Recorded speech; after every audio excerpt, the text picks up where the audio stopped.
Yes, we can Okay. start. Okay. Let me just go live on YouTube. So thank you everyone for joining. We will be starting the webinar now.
Now it's like I probably just, I mean, I don't really see people doing that.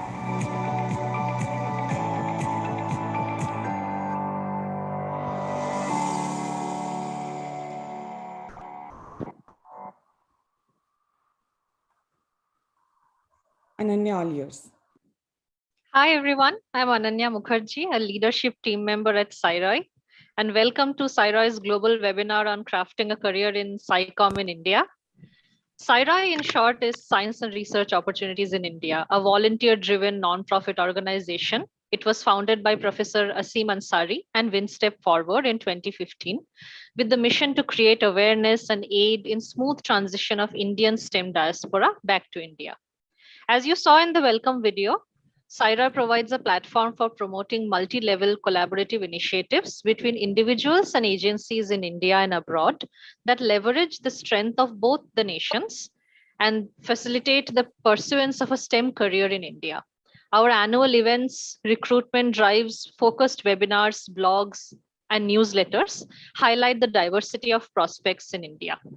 So without further ado, let's begin today's webinar on crafting a career in Sci-comm in India. In today's world, a career beyond academic research is no longer an anomaly. In fact, studies have shown how 53% of freshly minted PhDs opt for such a career. While many of us are maybe interested in these paths, most of us can be clueless about how to get our foot in the door and successfully get a job in these fields. Keeping that in mind and based on the feedback that we received from our non-traditional career panel from last year's annual event, we have attempted to design this webinar to benefit everyone who is both curious about Sci-comm and med-comm careers in India and wishes to find out how to start the application process. Hence, today we have brought together professionals and recruiters from science and med-comm fields to present their insights on these burning questions. Today's panelists and speakers are Dr. Ipsa Jain, Dr. Puna Roy, Dr. Somdatta Karak, Dr. Shashwati Khan, Dr. Aditi Bhattacharya, and Dr. Vijita Raghuram. So our first speaker, that was my bad. Today's agenda is as follows. We have 4 short talks by our speakers who are established professionals in Sci-comm and med-comm, and they will be joined by 2 additional panelists who are also career enablers in the hour-long panel discussion.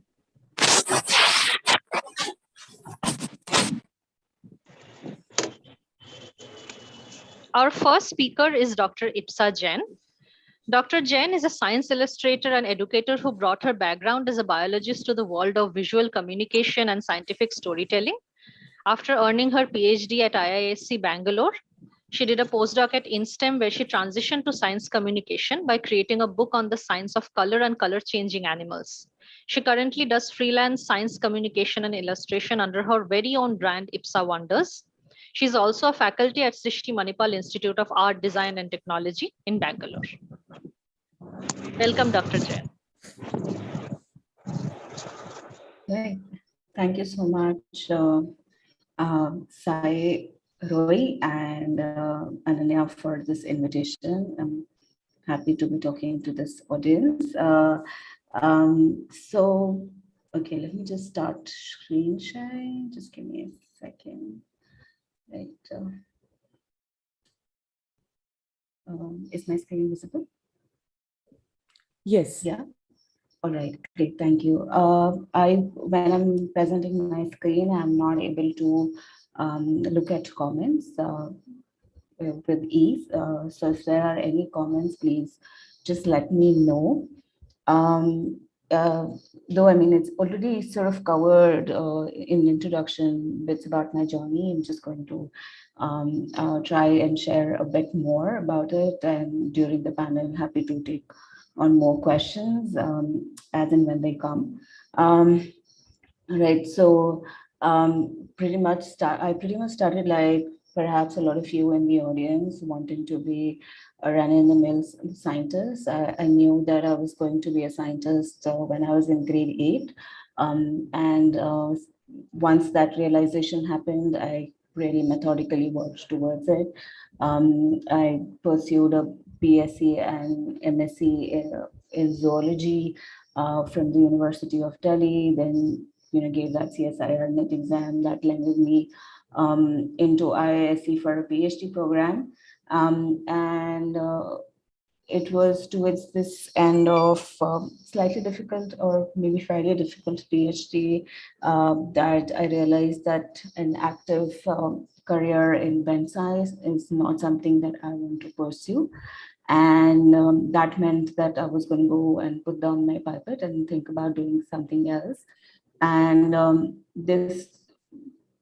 so the decision came from knowing what I do not want to do, but figuring out what I want to do took some more time and reflection. I started thinking about what is it that I would like to do. I was always also interested in drawing and arts during school, during college, and being a biology student.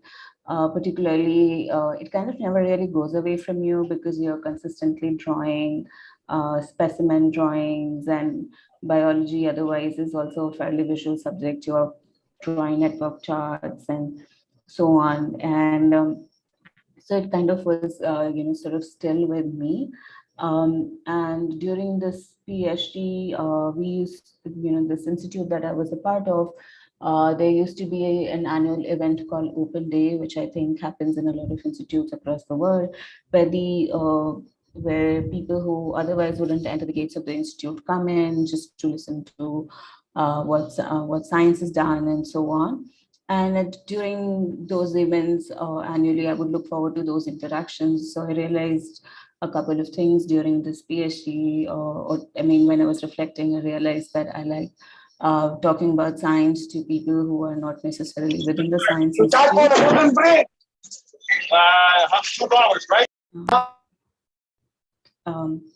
And then basically, and I was not a confident writer at the time, so putting these two ideas together, the idea of communicating with people who are non-specialists and the idea of drawing, I came with the idea of maybe doing science communication with visual media. But honestly, when I started, I wasn't sure that this was going to be my career.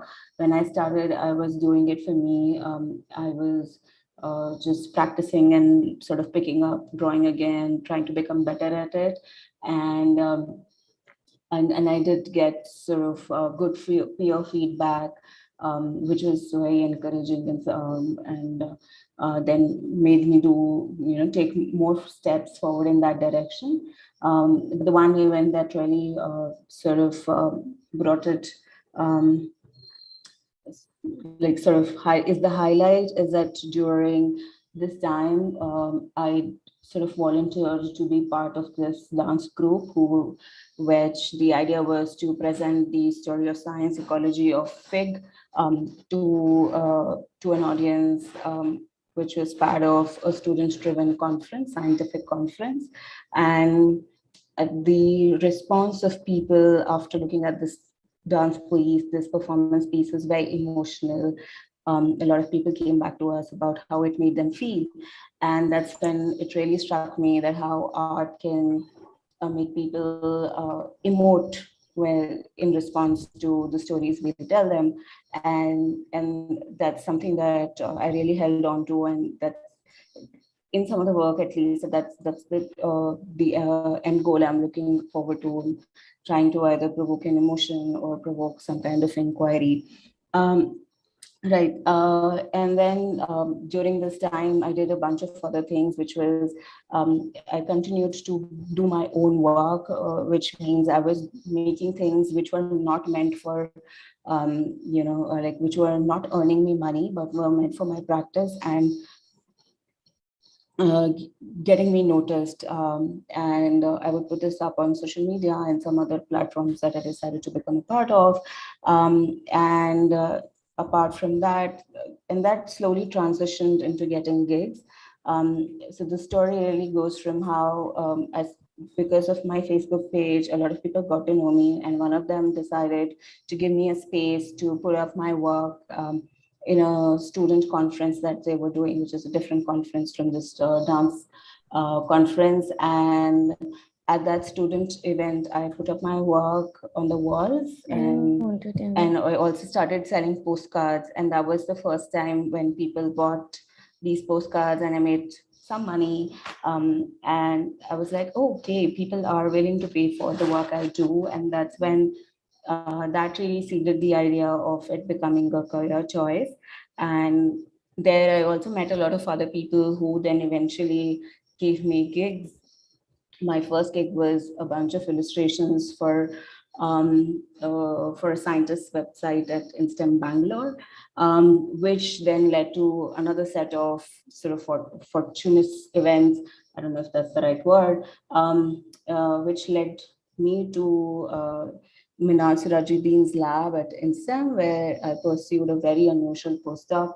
This postdoc, during this postdoc, I basically worked on a book on science color change, and worked on some other ideas about how visuals can augment scientific thinking and hypothesis building, and some work also on how design,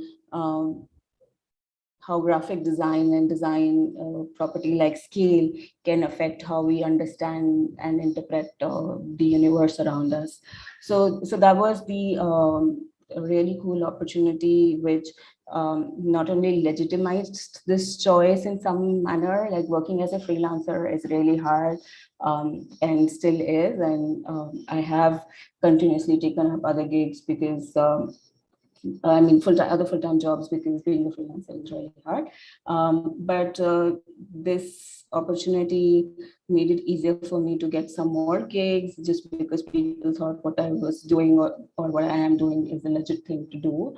And it made it easier for people to recognize my work and to pay for it. A lot of people really do treat you like a hobbyist, and it takes a little time to get them to see you as a professional. And during this time, I started working with other people like Sumdata here on the panel. We built some zines together, and we do that still sometimes. I got to work on another children's book with another publisher called Pratham Books in India. And then I take up a lot of teaching, short workshops, and so on. I mean, of course, teaching is also what I do full time now. I work at an art and design college, and I work there as a faculty. And what's really cool about being there is that I am working at a design college without a formal design training. And I've been able to get a place there because of the body of work that I've been able to do, and use that as a proof of my capabilities. Right.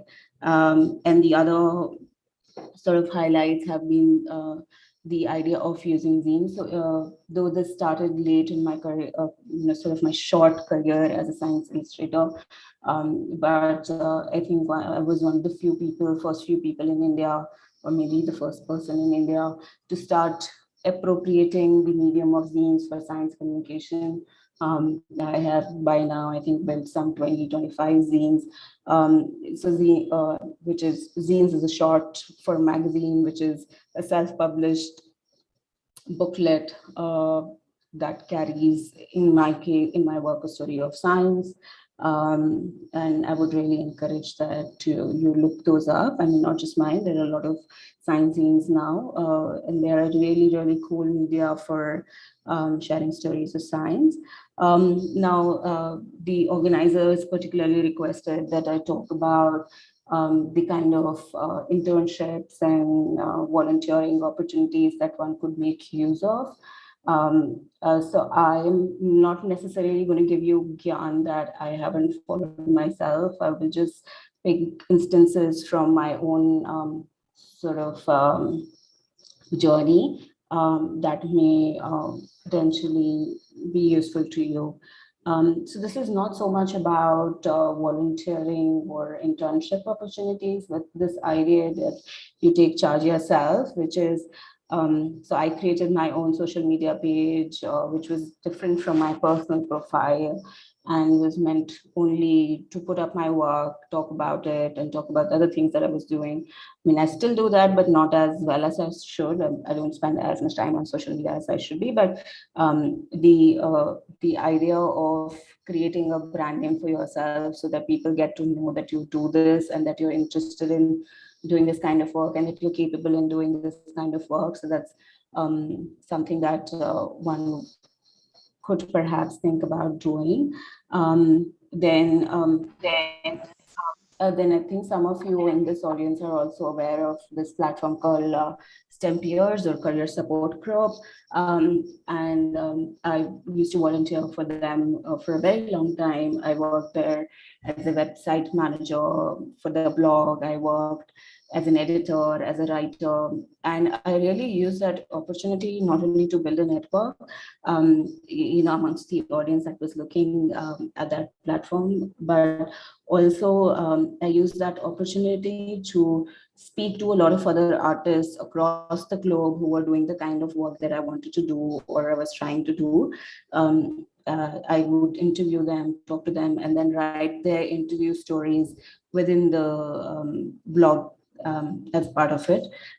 If there are comments for me in the chat, then maybe somebody can read those out to me if needed, if relevant at this time. Right. And the other thing that really doesn't have a very tangible output here is that I would draw things for even simple things like annual work presentations or small posters for people around me within the institute.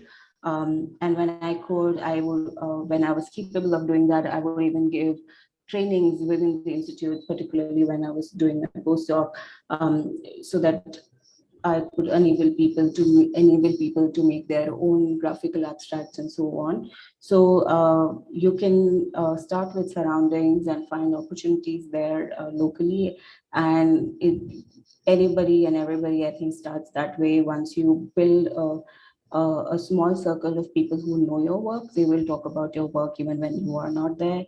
And that will lead to more opportunities as time goes by. At least that is what I've seen very true in my case. The other suggestion would be to diversify the kind of work you're doing, especially if you're thinking about freelancing as an option for yourself. Then if I'm going up above the time, please let me know, is to with the work you're doing, with your drawing, with your art, writing, or whatever it is that you choose to do, find different kinds of products or clients that you can work with, or different kind of collaborators that you can work with, because making money is hard, really just that. And I think teaching also really helps. I know a lot of people feel that only when they are of a certain caliber is when you should think about workshops or teaching. And I'm not sure that that's necessarily true, because we're always going to be learning, and it's always going to be a process. It's not an end goal. So you share what you know at the moment with the declaration that you're sharing what you know and there is more to know. So writing down things, sharing it with other people, and teaching really does help a lot in becoming better at what you do. So yeah, so I think I'll conclude here and yeah. Should I answer these questions now? What do the we will reserve them for the panel discussion, just in the interest of time. Thank you, Dr. Jain. All right, yeah. Thank you. Okay. So we will move on to our next speaker, Dr. Shashwati Khan. Dr. Khan did her PhD from Osmania University in genetics in 2009. She has been a scientific consultant at Bristol Myers Squibb and later joined Novartis in 2014 as a scientific writer. She has also held positions at Vimta Labs, IBM India, and Truven Health Analytics as a research analyst. Currently, she is an expert scientific writer at Novartis. Her talk will be on how to network outside your lab and find opportunities in editing and scientific writing. Welcome, Dr. Khan. Hi, Anana. Hello, everyone. And thanks, Dr. Jain, for the wonderful line of work you have been doing. And it's very interesting to see. And thank you for giving a prelim for my subject, because I truly believe scientific writing is pretty much the art of communicating your scientific results. So yeah, that's the world I never thought I'll actually pick up to live in after doing my PhD, which was thoroughly in molecular genetics that Ananya shared with you all. And yeah, I was working as a scientist in Vimta Labs and as a scientific consultant for Bristol Myers. And trust me, that environment was pretty much the academic lab, what we have during our PhD days. And during the PhD days, I never realized that communicating the results I get out of my experiments are that hard, because I have been working on that subject for 5, 6, 7 long years. So that seemed to be a pretty easy cakewalk. But when I was doing handling different projects as part of the industry in Vimta Labs, writing reports were not a challenge. But to write publications out of it, I was facing that challenge. So that was the point when I thought, if given an opportunity, I would like to explore what is scientific writing, because it was a very new hot topic that point of time in the years 2010 and 11, if I'm not wrong. And of course, in terms of networking, it was my PhD seniors in the lab. Some of them were exploring that area as their career choice. And that gave me an opportunity to join Novartis, where I started learning about what is scientific writing, which, as I mentioned earlier, realized that it's pretty much the art of communication rather than, filling up your publication with scientific jargons. And then I understood for the first time the importance of, or the power of communication. We were being liaising between the lab to the bed part of the research, because the ultimate goal for that job role, which I was holding that point of time, was to communicate what's being given by the research lab conducting the clinical trials. And we were taught at that point of time that our communication style, pattern, and writing style should be in that way that a doctor spending more than 16, 17 hours in their clinics or in their OTs can have time to understand what I'm writing or trying to communicate with them. So that was a very big challenge. The most challenging part was to simplify what I'm very used to write in my scientific jargon. All these years of PhD and post-PhD training has taught me. So that is when this learning has started. And I would not shy out in telling that the learning is still on.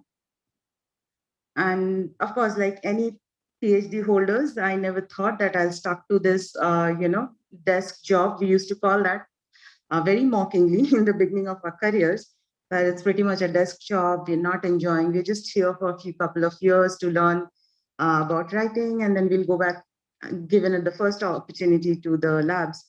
But eventually it has grown on me.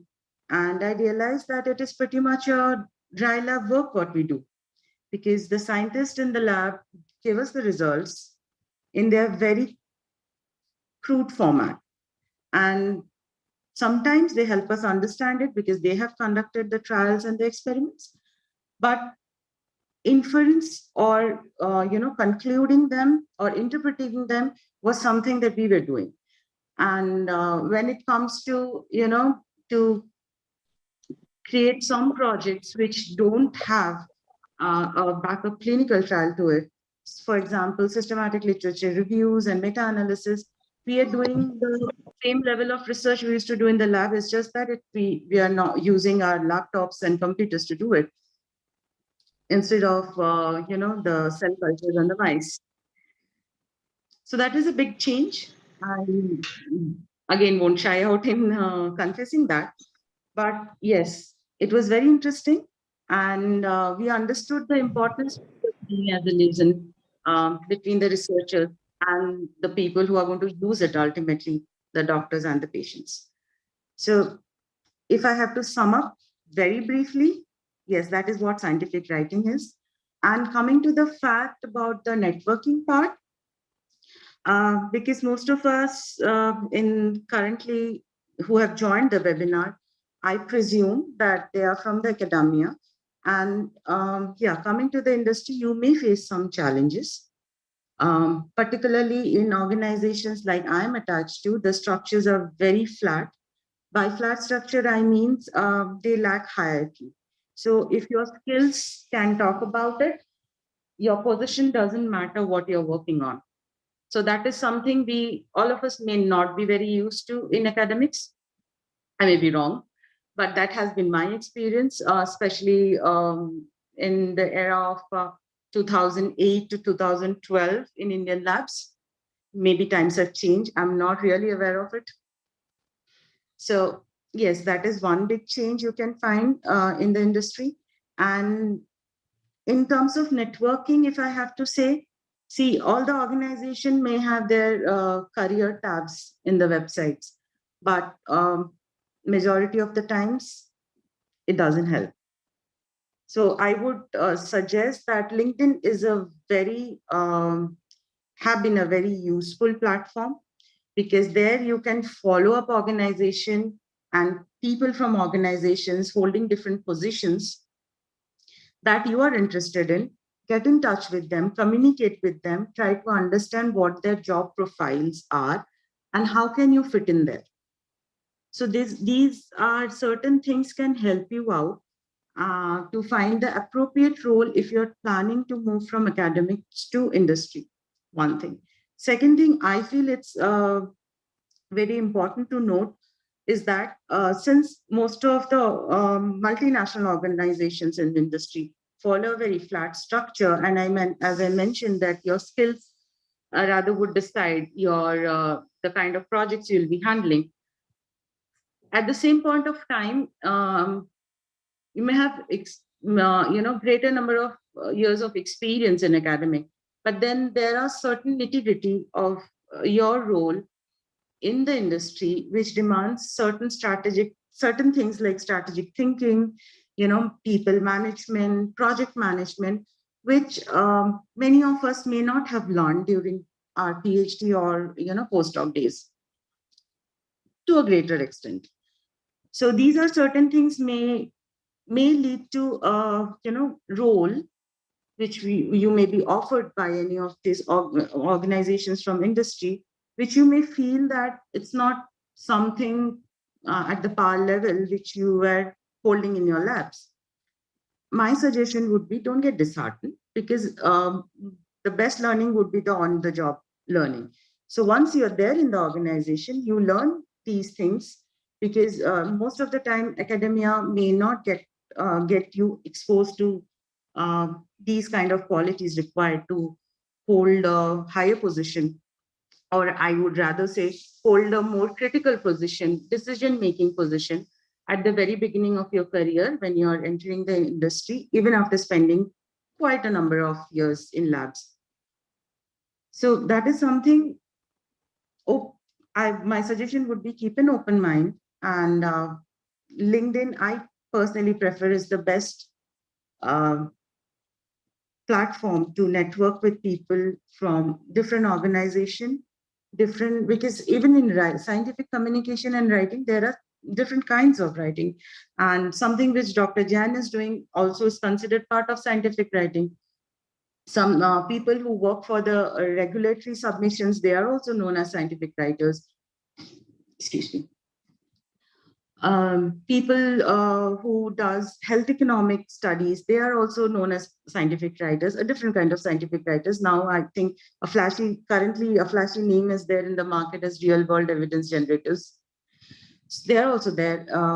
And then there are people who supports the medical advisors on medical queries with backing up them with scientific evidence. They're known as medical information managers. They're again a kind of scientific writer. So there are many kinds or many, I would say, flavors of scientific writing that can interest you. And yes, you can pick up which makes most of, utilize your current skill sets as well as can help you flourish. So yes, Ananya, anything else do you think should I add on? Because I didn't prepare any presentation to share. I just thought I'll share my part of the story.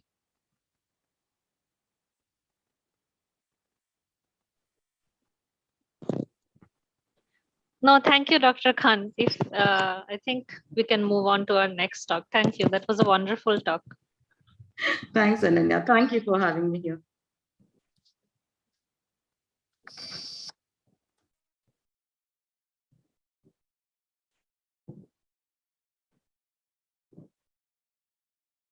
So we'll move on to our next speaker, Dr. Somdatta Karak. Dr. Karak did her PhD from University of Göttingen in neuroscience. Currently, she is a science communication and public outreach officer at CCMB Hyderabad. She leads science communication and outreach projects that connect active science research and researchers of India with communities around them. She also creates educational content for educators and students and deconstructs science and technology for policymakers and general audience. At today's webinar, she will be presenting a talk on how to find positions related to Sci-Com in India. Welcome, Dr. Karak. Thank you very much, Ananya. Let me share my screen.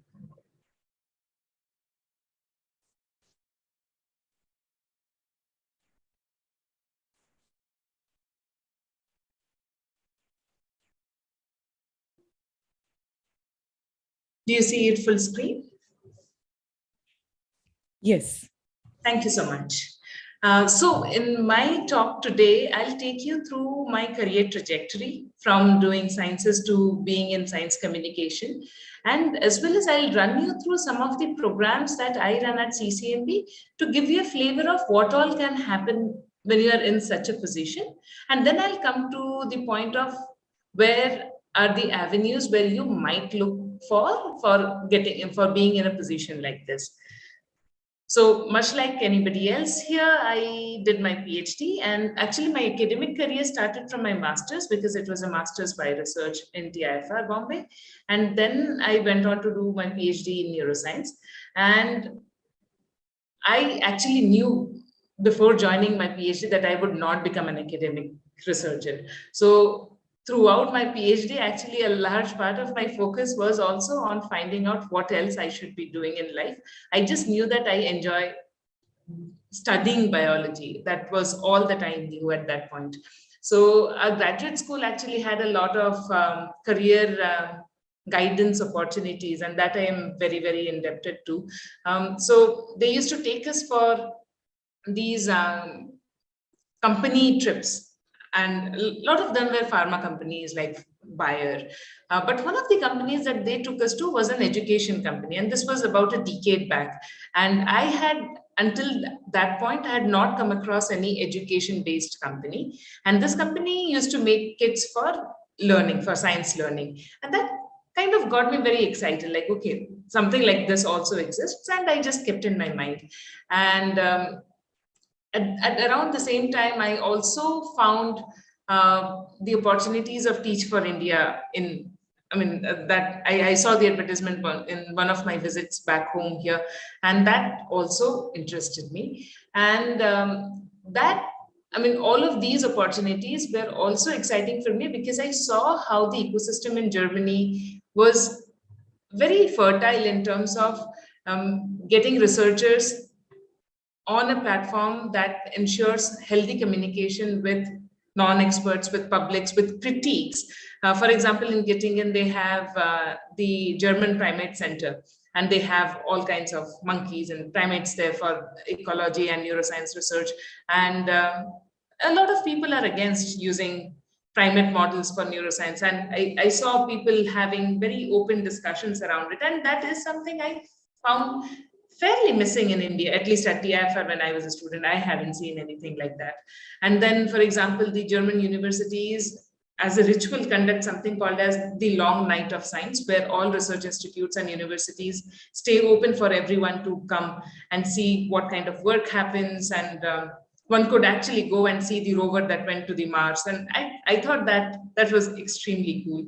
From the education front as well, the high school students in Germany could spend time in labs in research labs for their dissertation. That is, of course, unheard of in India for the large majority of the population. So all of these put together got me excited. And when I finished my PhD thesis, I decided I wanted to try out in education, and I didn't know what to try out. I just thought, okay, I wanted to try out, and because Teach for India felt like a place where I can get my hands dirty, I decided to do this. Now, for our audience, Teach for India is a 2-year fellowship, which gets people from various different diverse backgrounds to come together and work in education as full-time teacher for these 2 years. And during these 2 years, you are expected to not only do well as a teacher, but also identify some of the big problems that are existing in the education sector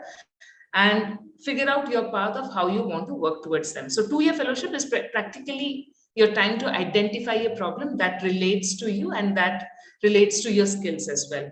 So during my fellowship, I wanted to find out, or at least enlist some of the problems that I see in the Indian science education system, and that hopefully I could play a role towards. So some of the things that I really connected with was that science is taught in, and none of these are probably any surprise to you. I'm sure that we have all seen this in our growing up years, that science is taught in a non-native language. It is fairly prosaic, which when it is so text-based, it also means that it is counting heavily on the literacy skills of the students.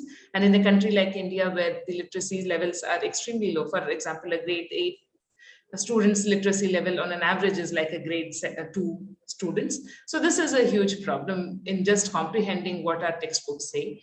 It is largely memorization based. There is almost close to zero experiential learning avenues, and there is almost close to no avenues for applying the science learning. Science is not considered a subject that improves your employability in India. Literacy and math are considered as subjects, as skills that will make you employable. Science, unfortunately, is not. And given that we are living in an age of science and technology, this is a concern that I felt very strongly for. So at that point, I also started my career in science after I finished my fellowship. And when I was figuring out what I wanted to do next in life, science communication was not the obvious choice. I actually started interning with the Club Sci-ROI, which is now a fairly well-known popular science magazine. And they were just starting out at that point. And while working with them, I realized that there's a legit position called science communicator that many Western research institutes and universities had started adopting. And that is something I felt would be a good space for me to as well do the kinds of things, to bridge the shortcomings that I had identified in my Teach for India fellowship.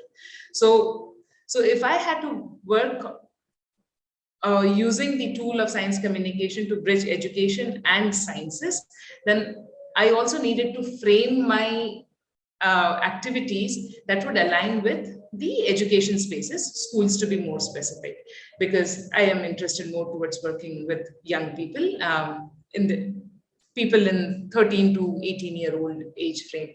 So what does education really focus at? Education or educators want to improve rigor of the students. They want to focus on values and mindsets of the students, and they want to improve access and exposure. And while they're doing this pyramid that you see on the screen, the Bloom's taxonomy, is something that they hold very close to their heart. So the skills that you see at the base of the pyramid are kind of the broad skills they expect all our activities to definitely have. And as you keep going up the pyramid, your skills getting more and more higher order.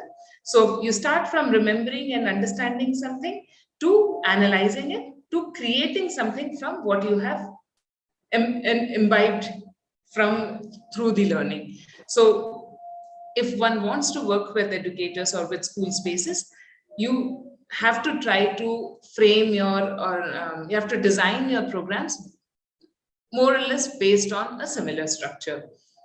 And now I needed to find out a place which shares such a vision. And given that India is still at a very nascent stage where most institutes are just at the beginning of hiring a professional to do science communication or outreach for themselves. Most of the places do not even have a position like that. Or if they have, it's because it's been mandated by the government and they have just given it to somebody who's existing in the system, who might not have a formal training of any aspect of science communication. So I needed to find a place which would share the vision that I have and would also let me do things, and CCMB really happened to be that space. So at CCMB, my part of the job is kind of broadly divided into two things. One is content creation. The other is development of platforms where young students can come and engage in science with. So talking of content creation, I create zines and comics, videos, games, articles. We have a website where all of this is hosted. And in terms of avenues, some of them are fairly routine ones that many research institutes might have, which are open days or study tours or thematic talks. But at the same time, I mean, these are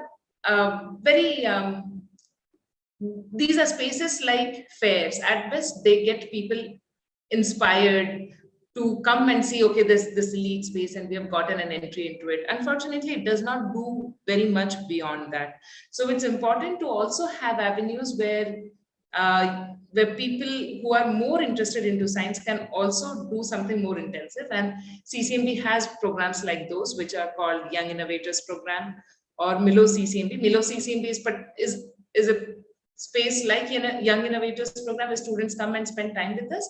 But in this, we want to aim at more marginalized communities, which means that there are some tweakings which we have to also do to cater to their needs.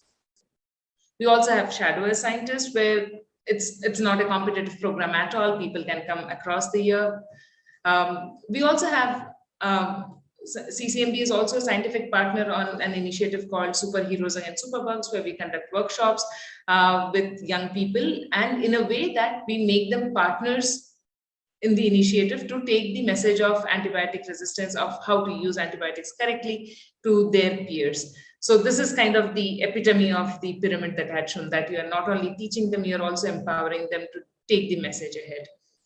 So summarizing, a job like mine would have these key aspects to it, that you would be creating content, you would be implementing programs, you would be also finding appropriate partners to do both the above points, and you would be also training other science communicators. For example, I do take courses for our graduate students as well as many workshops outside. In addition to these, the job also requires me to liaise with press and media. I make press notes for the institute. I handle the social media channels of the institute, as well as make the institutional reports. For example, the annual reports, or when COVID hit, there was a lot of COVID-related work that happened where I needed to participate. So now coming to where do we find such work? Science research institutes, of course, is a space that you should keep an eye on. But be aware that different institutes at this moment offer different kinds of autonomy to this, to a role like this. So depending on how much experience you have, you might find one institute more appropriate for you than others. You should look at science museums. The National Council of Science Museums has very, very good museums across the country, and they do have opportunities of working with them as subject experts or curators where they require people trained in sciences. There are science education organizations which look out for subject experts. Pratham, for example, is one that you might want to keep an eye on. Then there are science policy think tanks as well, which benefit from expertise like this. So that's what I wanted to give in my opening remarks, and yeah, that's all. Thank you, Shondatta. I think we will be, the last slide special you showed was probably, it's going to be very resourceful for our members, and we'll come back to the point a bit more in the panel discussion. But with that, we will move on to our last talk for the event today. Ananya, unfortunately, is having some internet issues, so I'll go ahead and continue the session. So today we have Dr. Puna Roy with us, giving the last but not the least talk. She is a science editor in the video production department at Jove. She has a PhD from Bowling Green State University in biochemistry. And she has been, before that, she was a postdoctoral researcher at University of Michigan. She has created and written original voiceover narration for undergraduate molecular biology and chemistry education. And she also creates voiceover narration and storyboards for educationally animated videos as part of her current position.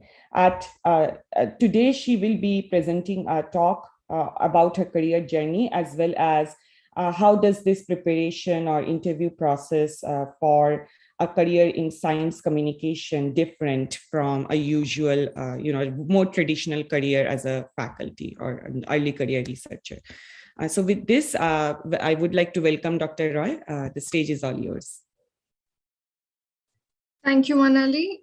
Firstly, I'm very glad to be a part of this event. It's wonderful to see, people who have taken, the slightly off route in their career paths and sharing their journey. Without any delay, I'd like to. Okay, so this is. Can you guys see my screen? Yes. Okay. Yeah. So the way I've structured my talk is that I'll be talking about my career journey so far. And I thought I'd also be sharing some learning moments from that I realized. I'm really glad to follow up Shondatta in her talk, because she really touched upon a lot of themes which I'm sure, like me, a lot of people have faced because of some caveats in our education system. So I thought I'd start with a classic right brain, left brain conundrum. So as you know, the left brain is said to be our logical side. It governs like language, numbers, our analytical thinking ability, etc. And the right brain is attributed to creativity, right? So it has imagination and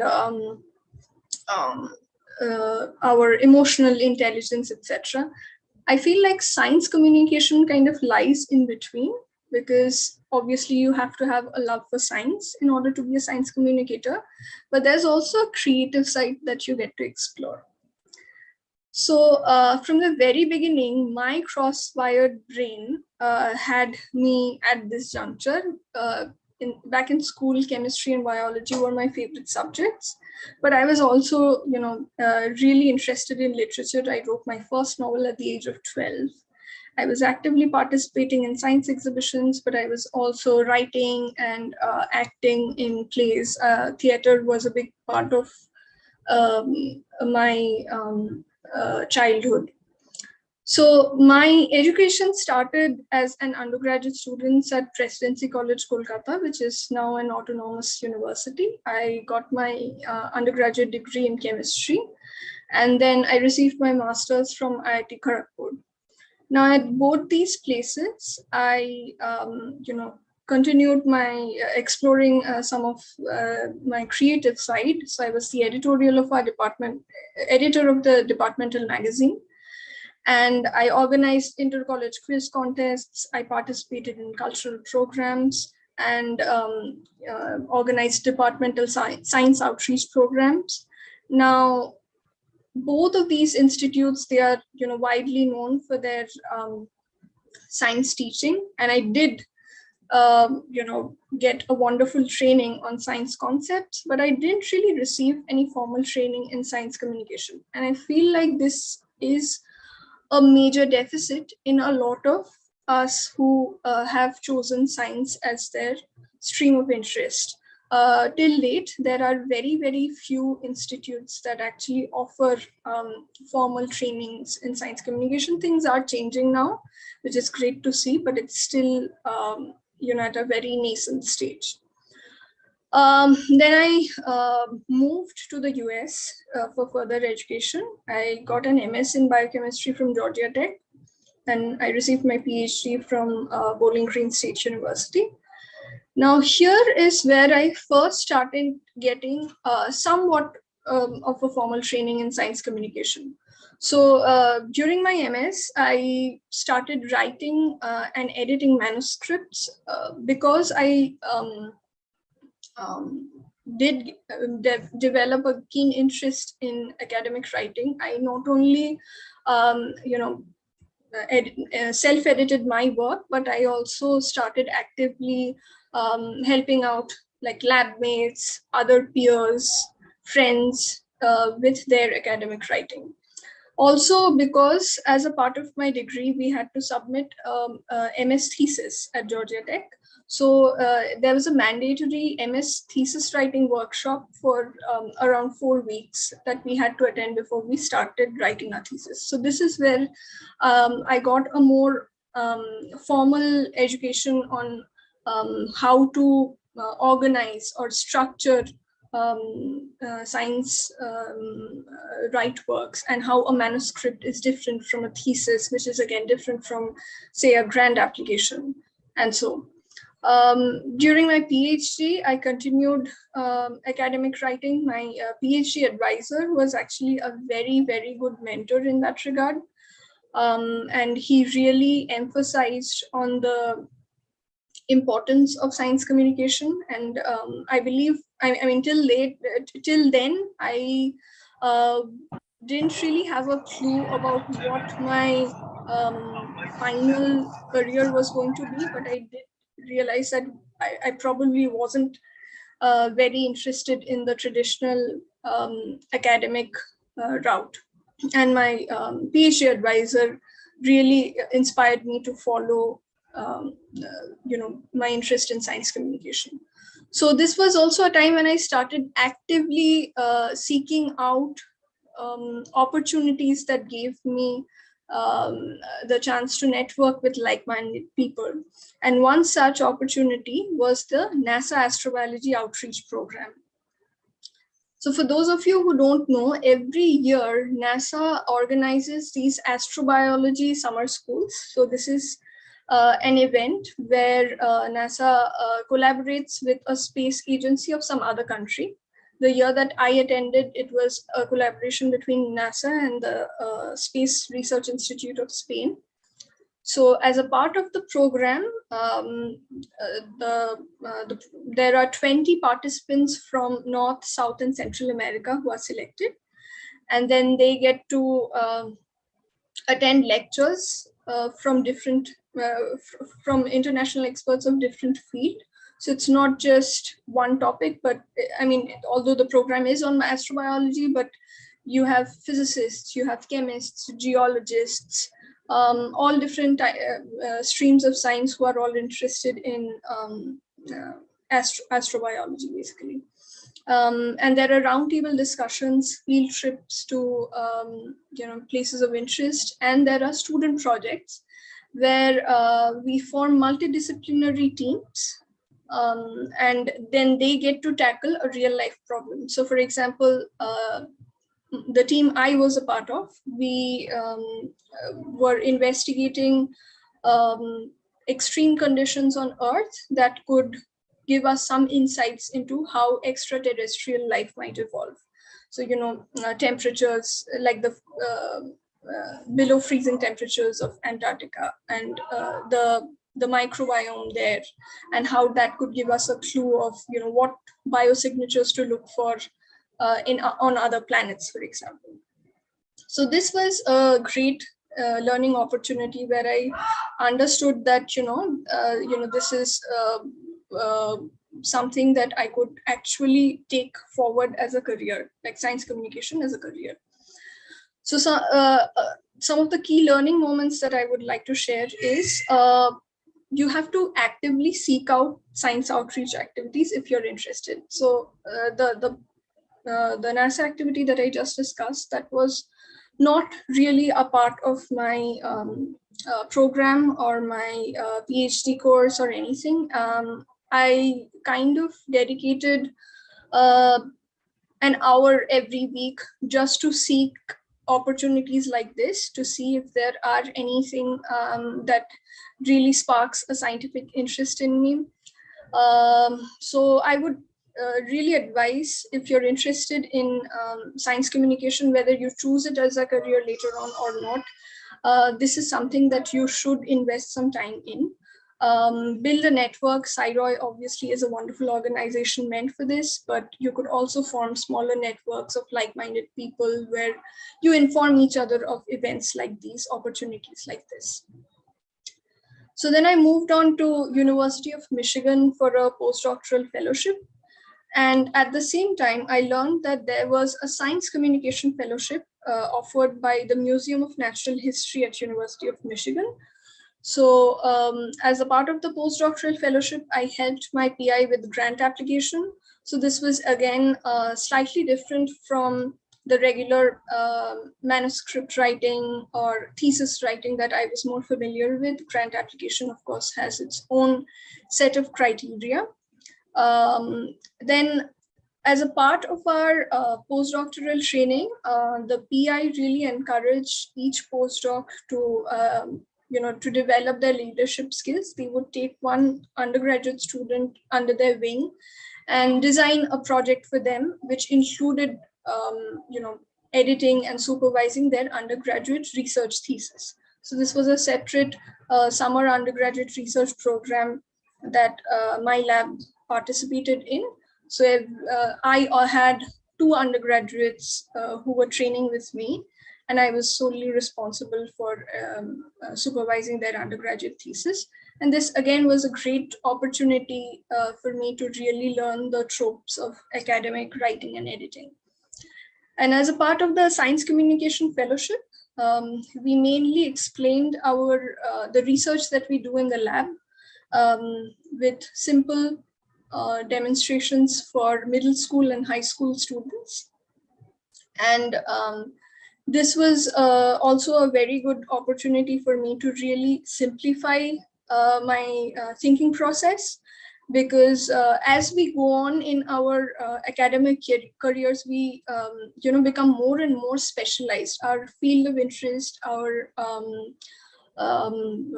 activities are more narrowed down.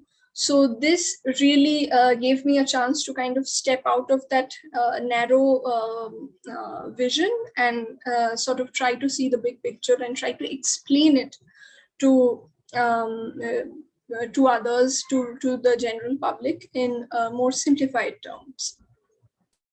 And this was also a time when I really thought of taking up science communication as a career, and I decided to invest more time in formally training in academic writing, because that's what I was most interested in. So I began taking courses in science writing, both online and offline. So one of the, this far I have taken several courses in science writing, but the best that I found so far is writing in the sciences. So this is offered by Professor Christine Senani. She's a professor of epidemiology and population health at Stanford University. She's also a professional health and science writer. You can find this course available on Coursera. I believe the course is available free of cost. If you do want to get a certification, then there's a charge that you are required to pay. This course was a real eye-opener for me because it really taught me a lot of important principles that I continue to implement till date. So if you are interested, I would definitely suggest checking this course out. I also started exploring a lot of books and papers on science writing, some of which I've shared here. I think several chapters of this book by Chris Mack is available online. You can download the PDF, and this is a really good resource to have. Another one is by this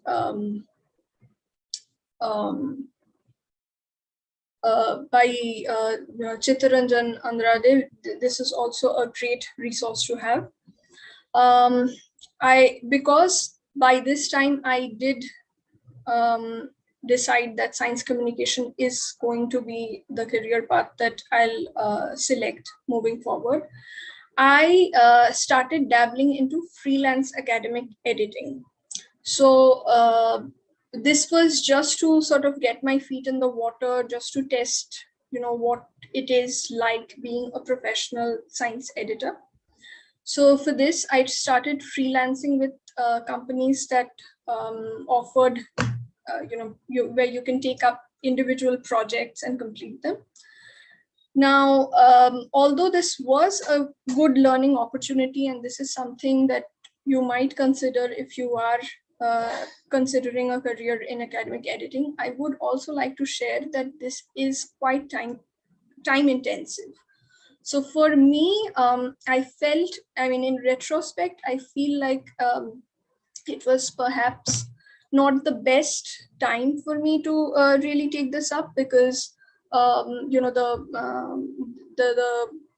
commitment of a postdoc and a communication fellowship, in addition with the academic editing, really was a bit too much for me to manage.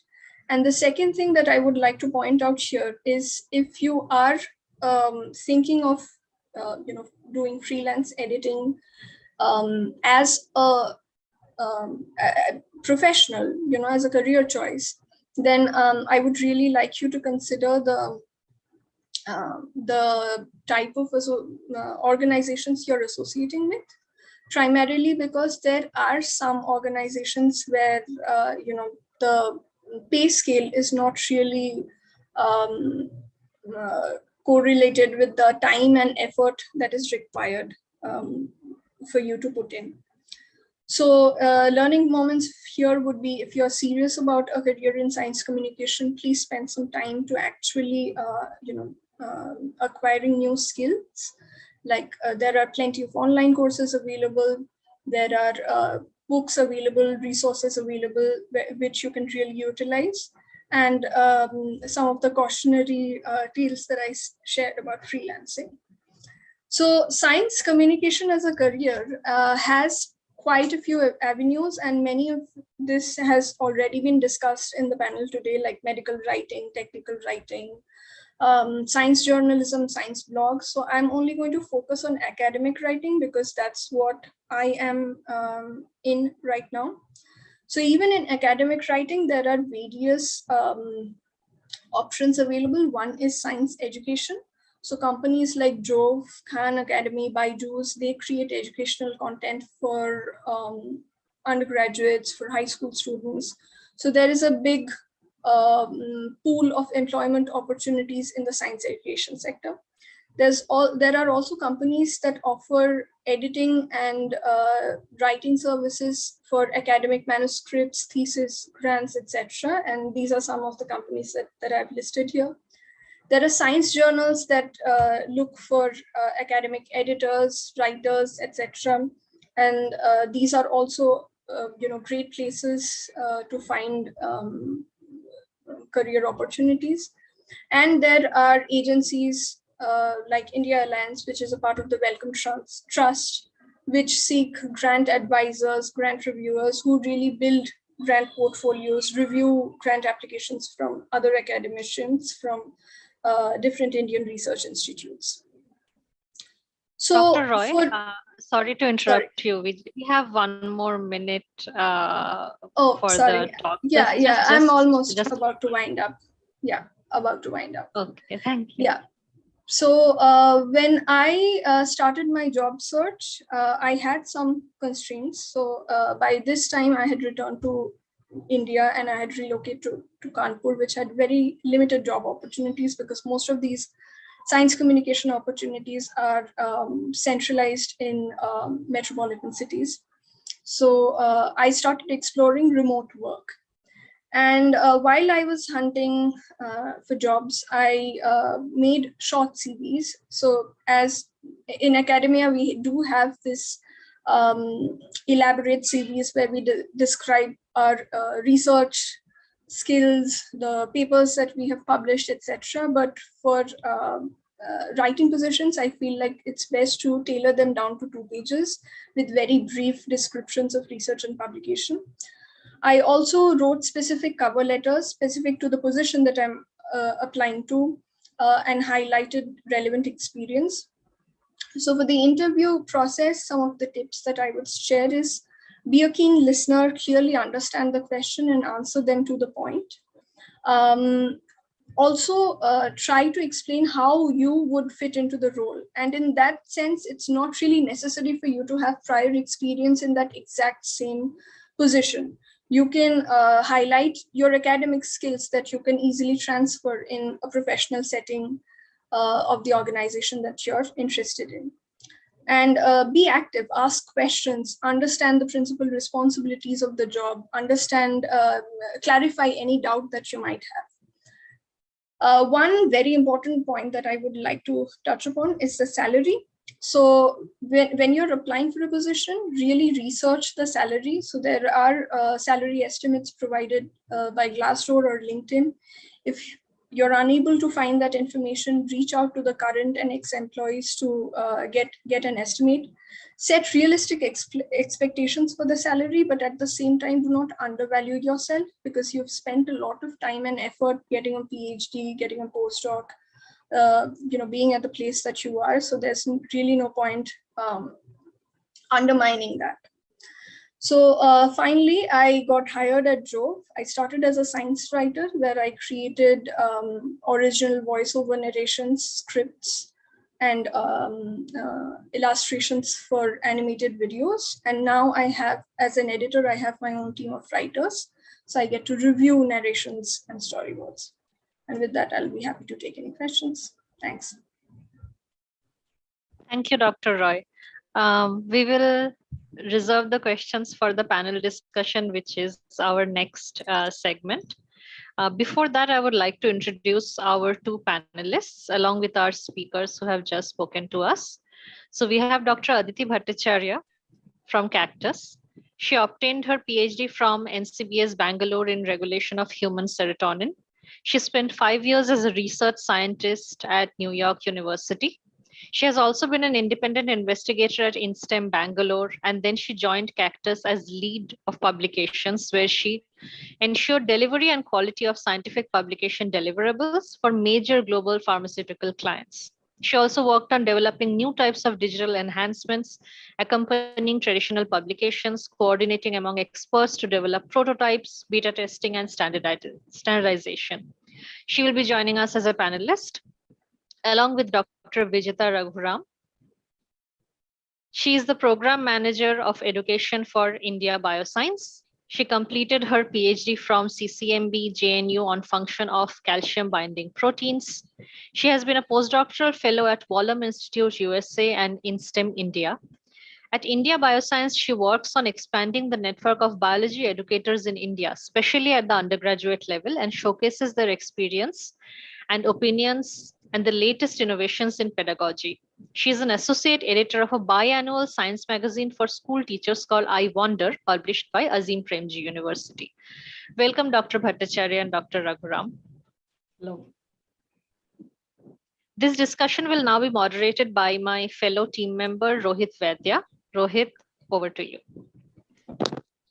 Thank you, Ananya. And I would also like to thank our speakers for their amazing talks. And I'm sure our attendees got a lot of insights into building a career in science communication, which is the main goal of this webinar.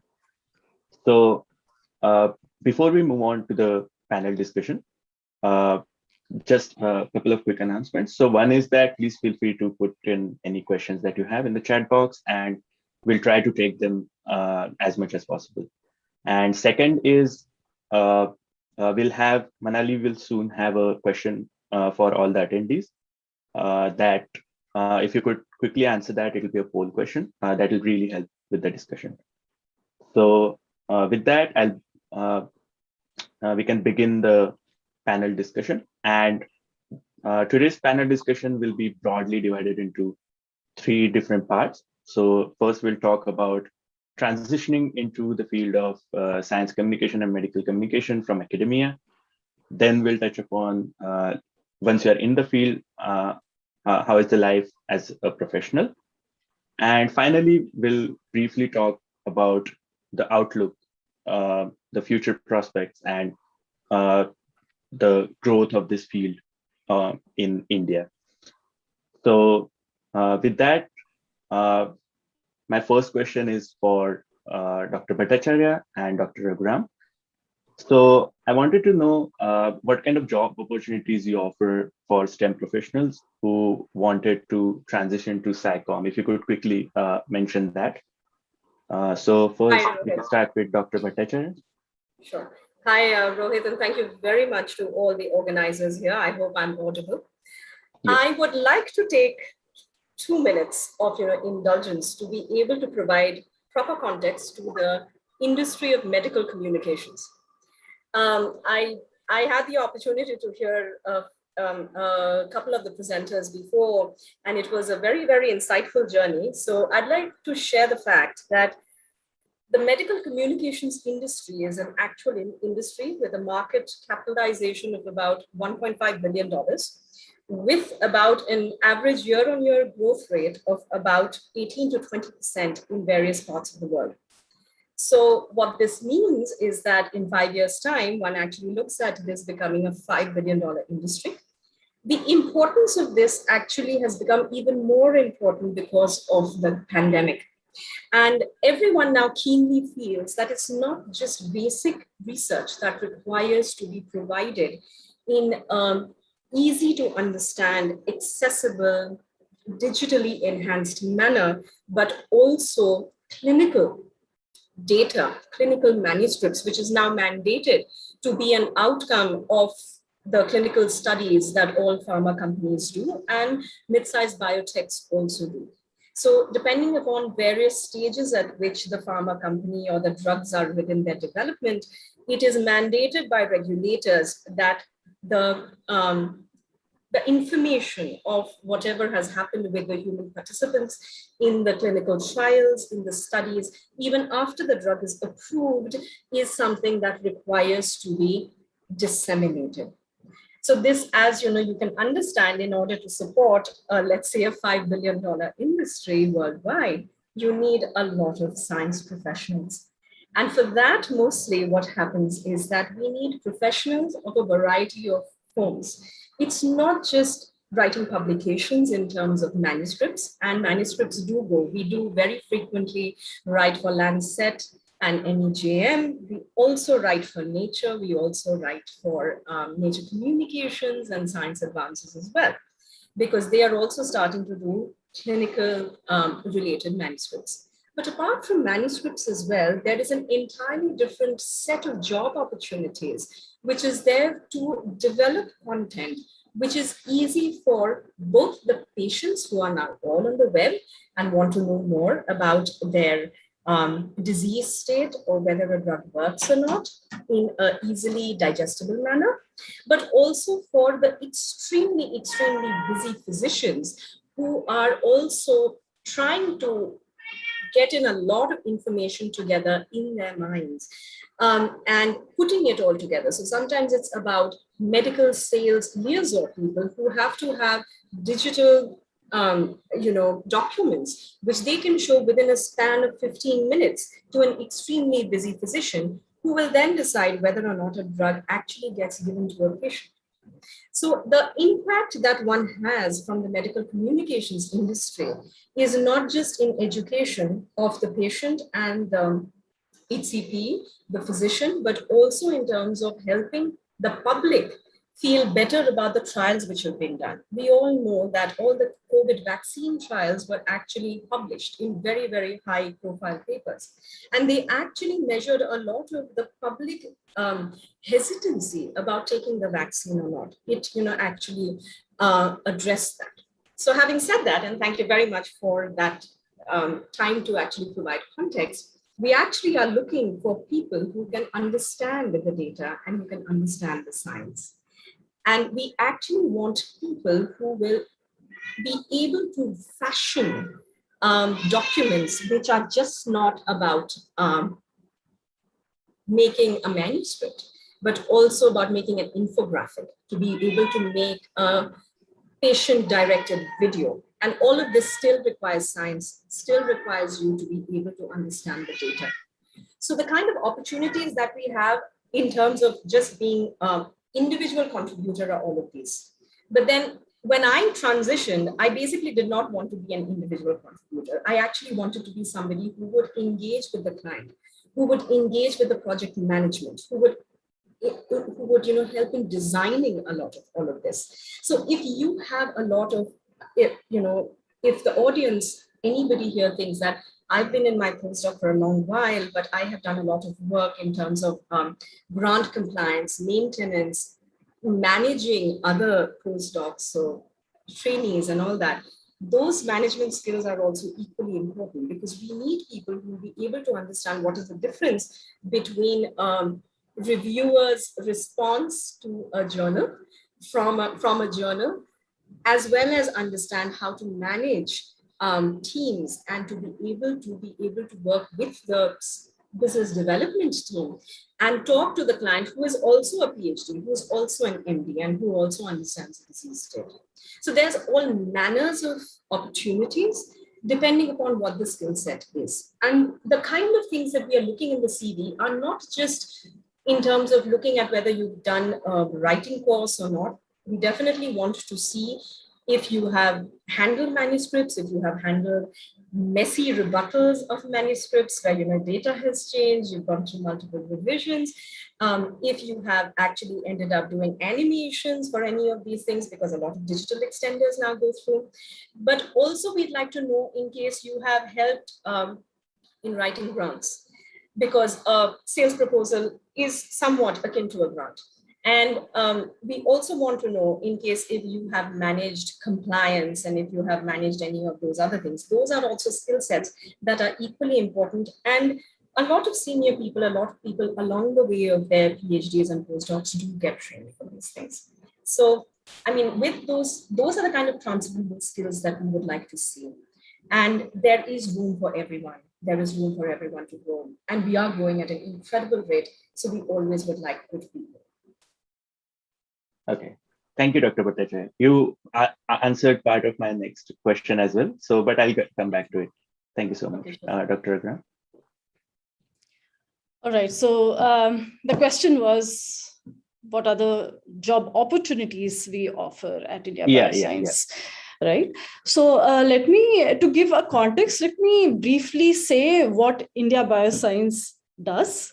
Now, India Bioscience started off as an organization that promotes networking and mentorship of early career scientists. But that was 14 years ago. Today, it is a lot more than that. Now, networking is still a very strong vertical at India Bioscience, but today we also have career building, skill building exercises. We have an education vertical, and of course, the science communication vertical, which is basically a dedicated position where the person in charge handles the publication of latest science research in form of news articles, and basically articles and stories of broad interest. Now, all of these positions and all of the tasks that we do at India Bioscience has so far employed STEM professionals, not only who have done PhDs. Actually, most of them have done PhDs, but then there are some positions like some part-time jobs or paid internships that engage with even master's level students. Now, having said that, although there are different job profiles and verticals at India Bioscience, we are a very small team, which means that everybody gets to do something of everything, right? So, so even if your position doesn't say program manager science communication, which is a position at India Bioscience, for instance, my position is called program manager education. And there are program manager digital initiatives or outreach and so on. All of us do science communication in some or the other way. For instance, I am an editor for the education column, which covers stories around higher education in India. Again, in a popular style of writing, it's not scientific writing there. Similarly, there are people in the team who handle the Fun Day Sunday initiative, which is all about showcasing the science communication efforts done by our audience. Then we have our India Bioscience Outreach Grants, which is a grant that we give to early career scientists. And also, science communicators who basically liaise with early career scientists and who want to take their science communication efforts to the next level. So there is a person who handles these activities, and all of us frequently do interviews for either podcasts or webinars with leading scientists or institution heads and so on, to provide an insight of the functioning of the research activities or the scientific environment to people who are interested in varied careers in science. So yeah, so basically we have various job opportunities at India Bioscience to engage with STEM professionals, and many of them are engaged in science communication. And besides these well-defined or rather broadly defined full-time and part-time positions, we also engage with freelance writers, editors, designers, many of whom again come from the STEM background. So yeah, that's in summary, the various kind of opportunities available at India Bioscience.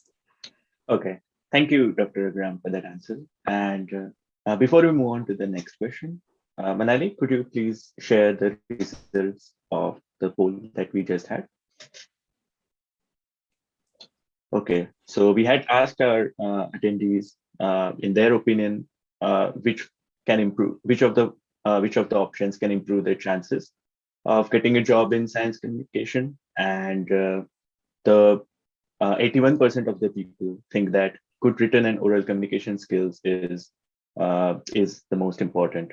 So following up on that, because all of the audience are STEM professionals, either masters, PhDs, postdoc. So what are the transferable skills that you think are more important that to transfer from academia to science communication or medical communication? And Dr. Bhattacharya answered part of that already. So Dr. Raghuraman, would you like to add anything? And what do you think about the audience's answer? Yeah, I mean, definitely, when you're looking for a science communication opportunity, communication skills, of course, comes on top. But we are talking about transferable skills from academia other than these communication skills too, right? Because, for instance, we at India Bioscience not only do this kind of science communication where we popularize science or highlight latest research, we are also trying to throw light on the enterprise of science, right? The challenges that are present in the current life science ecosystem. India Bioscience, so it's more focused on the life science part, but I'm sure pursuing scientific research in general, there will be some common challenges across. So some of the transferable skills, apart from the strong oral and written communication skills, would be an understanding of this enterprise of scientific research, which I'm sure, while you're doing even if you're a master's student and you are doing some small research project for your thesis, you would already become aware of a few challenges that you would be yourself experiencing. For instance,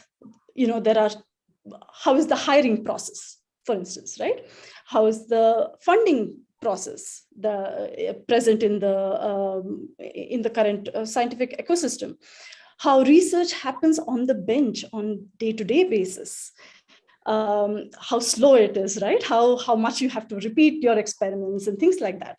Because often science news pieces only talk about final results and how wonderful, how amazing it is. It's a very short piece, so the reader never gets an idea of what challenges have gone into it, right? So we look for people who can sort of bring that out in our articles, in our stories. And then broad understanding of different areas of study, how manuscripts are reviewed, and other kind of challenges at the human component of doing science. For instance, what are the challenges like the work-life balance, mental health, the biases that are present. So many of our stories cover various aspects of this, and we try to highlight these aspects of doing science, and not just how wonderful science is and how, that's very important, definitely, but we also like to highlight a bit of the behind the scene things and the human aspect of doing science. So these are some of the skills, if you are a PhD student or if you're a master's student who has done some amount of research project, you are actually getting exposed to all of these elements of science. In addition, of course, there are skills that would be useful in any work you do, not just science communication. For instance, time management skills, because some stories need to go out in a very timely manner. People skills, you should be able to, make time for the right kind of people that you need to interview and things like that, and be able to sort of, engage in communication with them. Communication skills is already, on top of the list that came in the vote now. Organizational skills too, because if you are working in an organization like India Bioscience with a small team, you usually end up having a lot on your plate. So, how to prioritize things, which I hope even in academia, you may get some exposure to while you're, maybe writing a manuscript at the same time working on some other research project and training some trainee and things like that. So you do get to manage your time, you do face all these challenges. And these are some skills that will be useful even in other work, other job profiles, including science communication. Okay. Thank you. Dr. Oh, Grant. sorry, I forgot one very, very important point, and that was critical thinking. Because I think research definitely teaches you critical thinking. And I think in science communication, you would also have to be careful about, okay, have I got it right? This seems too good to be true. You have to apply your critical thinking while you're doing science communication. So yeah, that completes my answer, I think. Thank you. Yeah, I think, Dr. Patakshmi? Yeah. Yeah, and it's very, very nice that Vijeta actually brought up some of these things. one of the biggest things that one has to appreciate is that we spend a considerable amount of our time going into in-depth. And that's something that Puna had actually mentioned, that, we spend a lot of time going into one therapeutic area and one niche therapeutic area. And as soon as you get into science communication or even med-comm, you have to become therapy area agnostic. So I can say that I spent about 12 years of my higher education life looking at how the brain works. But in the last 18 months of me being at Cactus, I have actually started to appreciate very deeply how complex dermatology is, how complex respiratory medicine is, and how complex vaccines are. So it actually gives you a far more holistic view of what science is and what medicine is per se.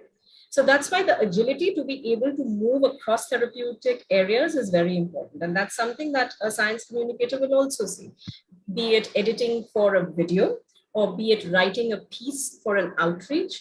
Diabetes is going to be very different from talking about alcoholism. So critical thinking, remembering how to do those things is very important. The second thing is every writer or developer in this field has to be open to feedback, because there's a certain amount of subjectivity in the kind of feedback that you get about whether or not this was a piece that actually was good. So let's say for India Biosciences, it may be in terms of whether or not the person who's done the research may say, no, you're not quite actually getting the most important nuances of it. But for us, it happens to be clients who are telling us, this is not the most important thing, which is the key part of the study. This is what needs to be highlighted differently. So you have to be open to feedback. You have to be in a position to be able to communicate, to bring it to a certain place where everyone is happy and to be able to build consensus. Vijeta also brought about something which is not just important in a small outfit, it's also very important in a large outfit like us, which has over 200 people, is that multitasking and organization and time management also is very, very important. And though we have we have a structure because we are corporate.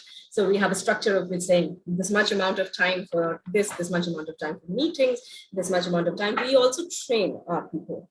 But it's something that if you already are very good at, you will then get much better at when you happen to be doing science comm and med-comm. Okay, thank you, Dr. Bhattacharya. And does anyone else on the panel want to add anything to it before we move on to the next question?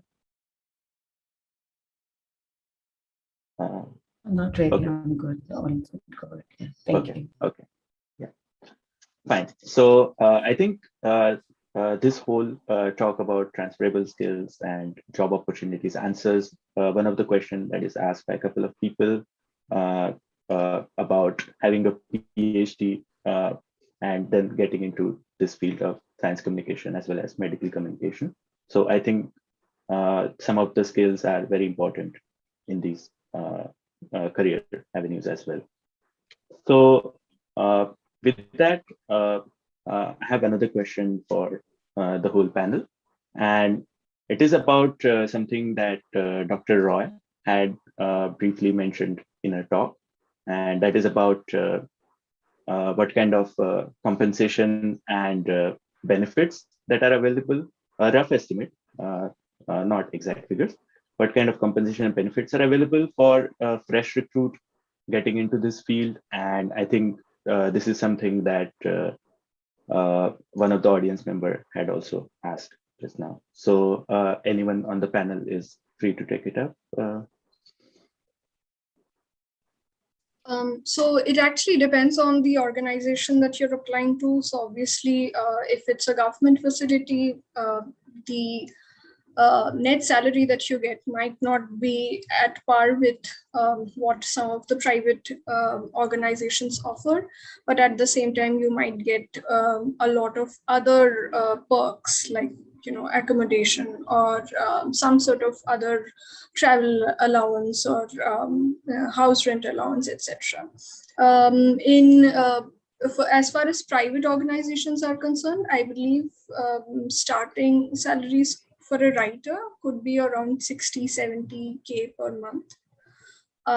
Again, this is a very, very rough estimate because I mean, I'm not aware of, all the companies are giving you an average of all the figures that are there. So, which is why I suggested in my talk that if you are interested in such a position, there's no harm in doing some background research on the salary as well. As much as we are all, interested in the spirit of science communication, we at the end of the day, it also needs to be a sustainable source of income. So there's no harm in researching the salary. Thank you. So I could perhaps provide some industry standards, let's say. So basically, it depends upon the level of skill that you're bringing in. We do have, and some of the candidates may have gone through it. We've gone through a tech round, we've gone through, and we look at your CV as well. We definitely are on a more higher side of the starting scale generally, but it's benchmarked to what is given within the India framework for the companies like us. So we have certain others, Cactus being one of the foremost, but there are others as well. And the most important thing that one has to end up understanding, and yes, those are also broken up into house rent allowance, you have health insurance, not just for you and your spouse, but you can also get it at a much more subsidized rate for your parents. We are a remote first organization, so we actually don't have any kind of liability or commitment to actually having a commute per se, so you can actually be able to work at home. It does not impede your growth at all. And I'd like to go into that part more, because what happens quite often in non-profit versus a for-profit kind of orientation is the non-profit largely tries to provide you increments which are a little lower or just about enough to keep up with inflation. Now that is going to be the base of the increment that you get year on year.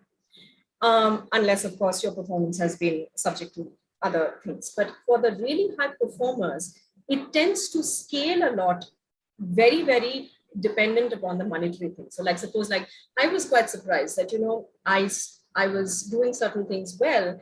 It did come with an award as well as a monetary benefit to it. In Cactus per se, we don't have, which sometimes happens with other conventional farmers, that you don't have to serve time, a minimum amount of time in a position. If you have graduated, if you have performed, if you have shown that you are better for the next step, you do get, promotions as well. And promotions come with sizable increases in your package as well. So depending upon how you go, you can start as a scientific writer level 1, and you can advance to being a director, a vice president as well, in a relatively lesser period of time as you would have to do in, let's say, conventional pharma, or let's say in more non-profit kind of a scenario. So there are also company performance related bonuses, which actually lead to team efforts because everybody has led to the targets. Suppose if you exceeded targets, then you also get this. So this is very much how industry works. And this is how industry ends up actually rewarding you for your performance. Okay, yeah, thank you for that answer. Anyone else on the panel would like to add anything? So I just wanted to, did I interrupt? Go ahead, Vijay. Okay, so I just wanted to make a note of, if somebody wants to do freelancing, I just wanted to add a note about it, because I think we have already covered some, basic starting salaries at both industry level, and India Bioscience also full-time and part-time positions are paid according to DST guidelines. But in terms of freelance payment, I think India Bioscience pays, at very, very competitive rates. In fact, they pay a little more than many other outlets. For instance, we paid by the number of words And again, it depends on whether it's a news article or a conversation or interview or a column piece. It could range anywhere from 3 rupee 50 paisa per word, which would come to well, anyway, I think we generally have some 700 to 800 words news pieces to column pieces for which we pay about 4 rupee 50 paisa per word. And these can go up to 1,500 words. So yeah, so if anybody is interested in those, doing freelance, that's the kind of compensations we provide. We also engage with freelance editors and designers for designing, say, a book or a booklet or a compendium, which we often publish, on a regular basis. So there, the payment happens on a project-to-project basis. Yeah. Okay. Yeah. I would like to also talk about freelancing a little bit. I mean, because these guys are talking from the context of being employers, and I'm going to talk about it from the context of being a freelancer. So freelancing is going to be really challenging and really hard. You will probably have to put in more work than any regular employee to make ends meet. And you will have to find a lot of clients, which may or may not happen easily. I mean, let's say any particular organization, if they're engaging with you as a freelancer, they will probably give you 1 gig every month or maybe 2 gigs every month. They really rely on you, but that means you will have to find multiple such clients to work with to live. And despite all the work that I've done, and despite the fact that I get called onto these panels and I get to do these workshops and have some existence somewhere, I am very frank in being able to say that I don't get enough work to live on freelance. I have to do jobs and other gigs, other kinds of gigs to sustain. Maybe it's better for writers because maybe there's more writing work than there is more visual work. And often it doesn't happen so much anymore for me personally, fortunately, but it did happen earlier, is that you will do a lot of gigs which you don't like to do, or you will end up working with a lot of clients who don't treat you well just because you need the money or you need the work. And the chance for you to say no to work comes in much later, and it's a difficult place that way. Yeah. Okay.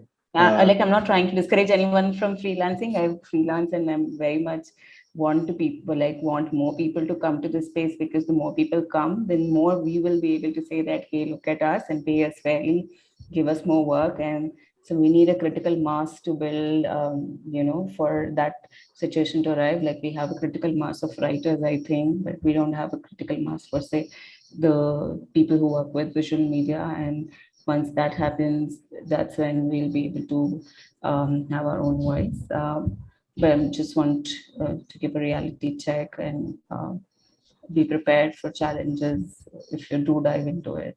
Yeah. Yeah. Thank you, Dr. Jain. I mean, like the whole point of having this question was to because we usually shy away from talking from finances. But if people don't know about a field like science communication or medical communication, I think we thought it was important to touch upon this part. So in the interest of time, I'll just move on to the next question, which is, what is the career progression like in a field like science communication or medical communication? So first, Dr. Karak, would you like to answer that? Dr. Samnat. All right. So in a government space, and I think I'll base my answer on that. In a government space, this is complicated. So your promotions happen, but that does not really mean, I mean, your promotions are more like how your money increases. And in a government scale, all that is set up. So one doesn't really need to think too much around that. But the challenge is, will you get a team of people to work with you, or will it be solely you doing all the things all the time? And it's an open question in the field, in the community at the moment. But what I have seen is, at least now there are provisions for you to write specific projects, and through that project you hire people. So for that project, at least you'll have a team of people who will work with you. So it's in an academic setup, unfortunately, or otherwise, people are only used to thinking all the projects in the terms of how science research projects happen. So you write for a project for 4 years, you hire somebody for 4 years. You write for a project for 1 year, you hire somebody for 1 year. So that's how it goes. And so if I have to suggest how promotions or career progression will happen in a government spaces, that after, I mean, you have to set your own goals of where you want to reach at that space. And once you reach there, you will have to make a call of moving to another space, which will be doing a different kind of a thing altogether. At least that's how I'm thinking about my career. Okay, thank you. And anyone else would like to add anything? So to that, to the point, since this is far more organized, we do provide training, because we do get people who come in from very different fields. And there's a certain amount of training. The training is not just in order to work in a more streamlined workflow and in a team, but also the trainings continue over time as you tend to progress.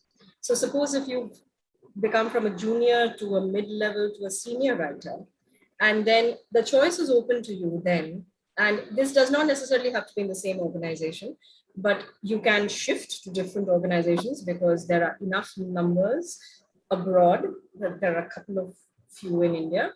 And but you also can then take either the managerial part, in which you want to manage projects, then get involved in business development and sales and organizational operations, like I am, or you can continue to become even more subject matter experienced. Some people who have over 20-25 years of experience like this, and there are people who have who are around like that, they tend to then start to freelance and become consultants. And then their asking rates are much higher because of the expertise that they become. The third line, which also happens, is that there are organizations, international organizations, which are associations of medical writers, scientific communications, etc. You can also become reviewers, resource people for them. And that then becomes a separate kind of a trajectory. You can also get absorbed into pharma itself, and you can start heading off very specific communication panels of that. So there are multiple different parts that you can take from there. And in each of these cases, you are always doing a job which has a trajectory. This is not a contractual job. This is a full-time job with full-time benefits. And you can actually retire in the same place should you want to as well. Thank you. Anyone else? I guess, I mean, of course, you know, it's important to think of the designations and the kind of payment and, you know, how you're managing the team. Those things are already covered by the panelists. So I just wanted to add a few more things to the mix, which are a little hard to quantify. For instance, you know, with years of experience, your network also grows, right? So for instance, you get to connect to a lot of industry experts or scientists and policymakers, science communicators. So you become more and more resourceful, and that makes you even more qualified for some higher level jobs, or allows you greater independence to take decisions depending on, you know, the kind of structure that you have in your organization and so on. Yeah, so these are a few things that, one could think of, depending on what their goals in life is and what they consider success to mean. I just wanted to add that. Okay, thank you. Yeah, I'll also just bring something up. So as a freelancer, what changes is that your going rate, your basic rate, that your charges keep on increasing. Like your ability to say no to projects or clients increases. And so there are these short-term gigs and long-term gigs that you will find. I mean, and long-term can mean a year or a few months, depending on what the case is. And there are short-term gigs which happen within a month. Like we need something tomorrow, we need something in 10 days. So, and a good sign of things going well for you is you getting more long-term gigs where people are working with you for a sustained period of time and giving you the creative space you need to be able to make quality work. So that's the kind of progression that you are kind of hoping for. Okay. Yeah, thank you. So yeah, I think we have a lot of different career trajectories depending on which specific job you have, either in the industry or in the freelance. So that was really good to know. And then in the last 10 minutes or so, I would talk a bit about the future prospects of the field as a whole in India. So this is for all the panelists. And how do you see the field of science communication and medical communication expand in India in the next few years?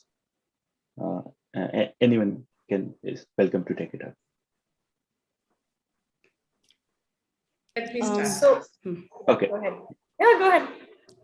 So I definitely think that every institute will either be mandated or by their own free will start hiring a science communicator or keep somebody on that position. So that will definitely happen. I will recommend young people who are interested in the position to particularly be active on Twitter and follow Sci-Com related discussions. It is important. So at some places I've seen directors take the call of who they will hire and what kind of responsibilities they'll have the person take up. And at some places it's the senior scientists who take this decision. So it's really different at different places. There's no one size fit all at the moment.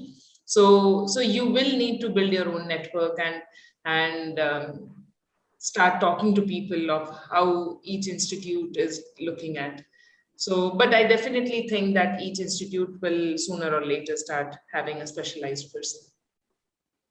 Okay, yeah, that's good to know. Dr. Graham, you wanted to say something? Actually, I think I wanted to say the same thing, that, okay. It is becoming more and more clear. I think institutions are realizing that when they have dedicated science communication and public outreach teams, their presence in the public consciousness is getting enhanced, and that might even translate into more support from funding agencies, right? So so even I hope that over the next 10 years, more and more institutions will see value in having dedicated teams in their own organizations, rather than outsourcing activities. Have dedicated teams within their institutions to highlight their work. That was the point.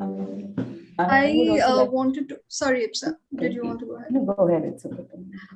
So I wanted to bring in a point from the more industry point of view. So back in 2019, when I joined Jove, it started with a very small team of, Jove already had a huge presence in the US, but in India, they had a very small team of 3 writers. And then right after then, the pandemic hit, and all of these remote working system, hybrid working system, all of this came into place. And now they have expanded their offices to 5 different locations. So I really think that in India, science communication opportunities in the next coming years are going to grow at a tremendous rate. There are different companies that are exploring the huge talent pool that we do have in India. I think we produce more PhDs probably. I mean, I don't know the exact statistics, but that's my estimate, that we produce more PhDs than any other country in the world. At the same time, I see there's a huge burst in creating academic courses in science communication. There are universities that are now offering dedicated courses in science journalism, scientific writing. So I really think that the future is pretty bright for science communicators in India. Thank you. Yes, so I, kind of led with a metric that we do have 18 to 20% year-on-year growth. So that means that if a company, any company is doing about 1,000 projects, then, the next year they're doing probably 1,200 to 1,500 projects. So it is literally exploding. And I think, as a lot of the panelists did allude to the fact that remote work has opened up the notion that we'll go to wherever the talent exists. And the talent does not necessarily have to be in A-grade cities in India or anywhere. So a lot of people that we are finding who are based out of tier 2, tier 3 cities are suddenly coming up, and we are getting exceptionally good talent pools there as well. And it's all a question of getting the right kind of internet and the right kind of fiber optics, which is there. But what does become important is how you use the talent. Because you see, when work is exploding, then there is sometimes a balancing act that you have to do in order to be able to develop the talent, as well as to see that they don't burn out with too much of that work. And that is something that sometimes in a freelance model, you can end up saying no to a project, but in a full-time one, you can't. So you have to choose companies that are mindful of your time zones, have systems in place which will work in an asynchronous way, who will not expect you to go on client calls for a Pacific, a Pacific side time zone in noon time for, PDT sitting in India. So, those are the kind of things that one has to be mindful about. So it's not just about salaries, you also need to look at the work culture as well and what those stand for. So that's something that I would like to tell everyone, that be mindful of this. The work is, at least in some of these structured areas, is not going to go down, it's going to become more. There may also be opportunities to be able to work with companies that are sitting in other places, provided that you have a robust enough network. You now have freelance aggregator sites like Collab3, where you can actually put in your profile, and then if you have a very specific niche area that you service, you can have people who will come in and work with you. But as Itsa said, you have to be very, very mindful of how much you can say no, how many boundaries you can put in, and how you are able to strive for your work-life balance. I'd like to just add that apart from these institutions of academia and industry, there is also opportunity for Sci-ROI entrepreneurship. There are already some efforts in India that are sort of doing some kind of work. There is possibility of merchandising, there's possibility of just being a training institute and so on. And there's a lot of that happening in Europe, in US and elsewhere, but not much is happening in India. So the time is kind of right for something like that to come up and flourish here, and then build a culture for more things to come up in time. Okay, thank you. So overall, there's a very positive outlook. And so just very last question, next 2-3 minutes. I wanted to ask if there is so much potential for growth in the next few years, what are some of the ways to attract more and more people from the academia, master's students, PhDs, postdocs, into the field of science communication and medical communication? If anyone would like to comment on that. I think financial incentives could be one way to attract. I'm saying this first because, we have recently started this India Bioscience outreach grants, where we are trying to encourage early career scientists and even students to engage in science communication in a more serious and in a committed fashion, rather than treating it as a hobby. But I think, if you think of PhD students, right? I think the one way to incentivize them to come into this field, and Somdatta might add what she thinks about it, is if universities have these in-house departments, right, the teams of science communicators, if they can engage with PhD students more and more, because from what I have observed, because we also conduct science communication workshops for students, and one often, we see that there's a lot of interest, and at that stage, some students are not even thinking so much about money per se, but more about, okay, how do I get into science communication? Do I have the right skills or not? There is all this self-doubt that sort of prevents them from venturing into it, right? So I think having more accessible, more visible workshops, or if in-house departments engage with PhD students more and more to help them, get a foothold, or, let them have a start in science communication. I think that's going to be very useful for students. I will add on to Vijeta's comments a little bit. I agree with her thoughts that the departmental initiatives do play a big role in this, especially because our audience today are probably all students in the States. I think, they are in a much better position where their universities or departments already might have some initiatives which are to do with writing or creating videos or doing in-person outreach events. Do take part in those, and those will also help you identify what aspect of Sci-Com relates to you, because there's so many different avenues and medium. So some people really enjoy creating content, some people enjoy creating a big picture of what the format of the program should look like, and these are all different jobs in their own sense. So it is important for young people to identify that, and when you participate in these, it automatically adds on to your portfolio as well, which is almost imperative if you're looking for a job in the coming times, given there are a lot of people who are already attracted into it. The number of jobs to number of people attracted is very skewed, as it often is the case in anything in India. So a good portfolio will go a long way. So I'd just like to add on to the points that Vijeta and Somdatta made. I think one of the biggest incentives, I completely agree firstly with what Vijeta said. I do think all institutes need to have dedicated departments, if not,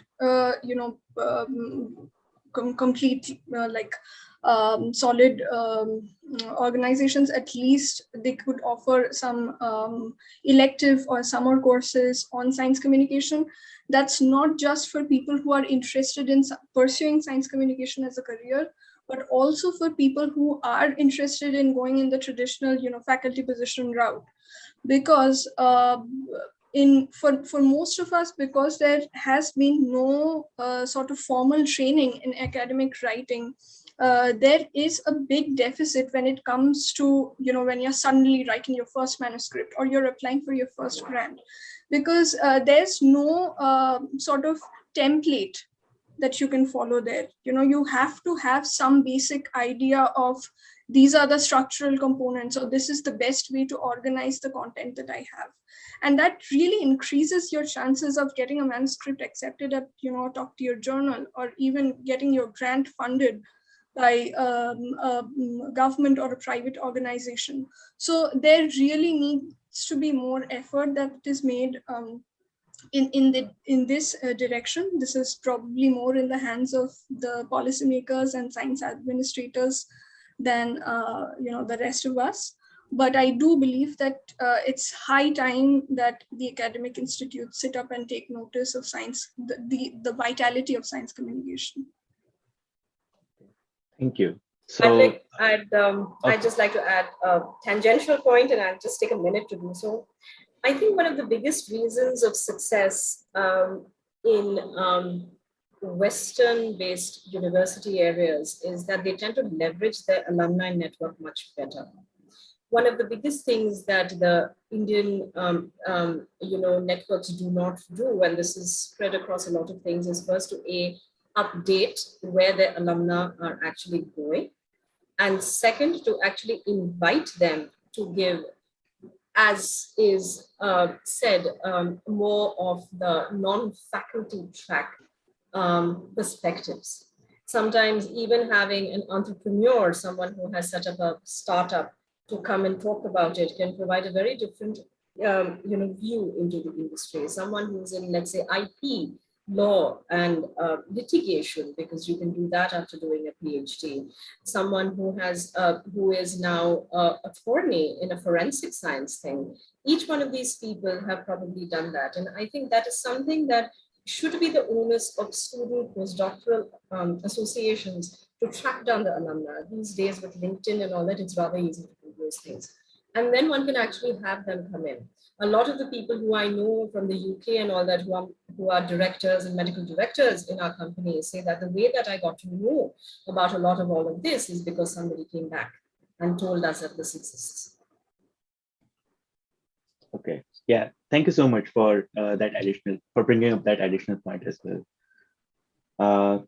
And so with that, I'd like to, because I can keep on asking many questions, and because this discussion is going so well, I'm sure the attendees are enjoying as well, but all good things must come to an end. So we should wrap up the discussion now. And I would like to thank all the panelists, first of all, the speakers, and then the panelists as well for their time and having this wonderful discussion. And we hope our attendees enjoyed a lot as well and learned a lot if they want to transition to science communication and medical communication. And with that, before we end, I would like to very quickly go over the next few things that we have planned for everyone. It should take like a few seconds.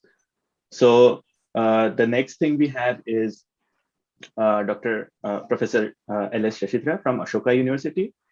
He will be visiting New York City and Los Angeles at Caltech.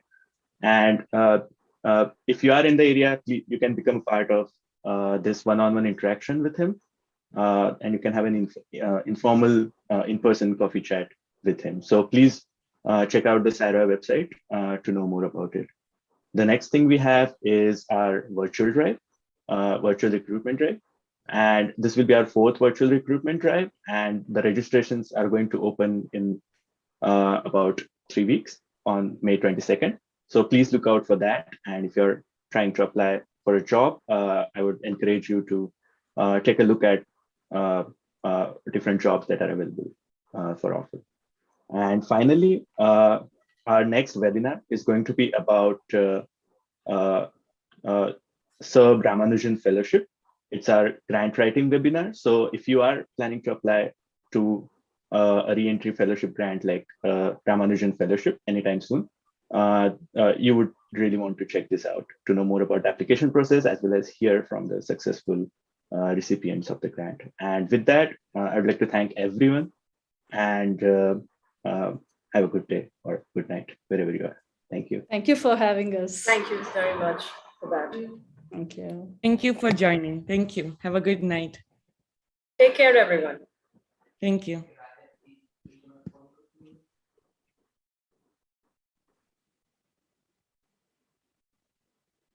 Rohit, you want to stop recording? Yes.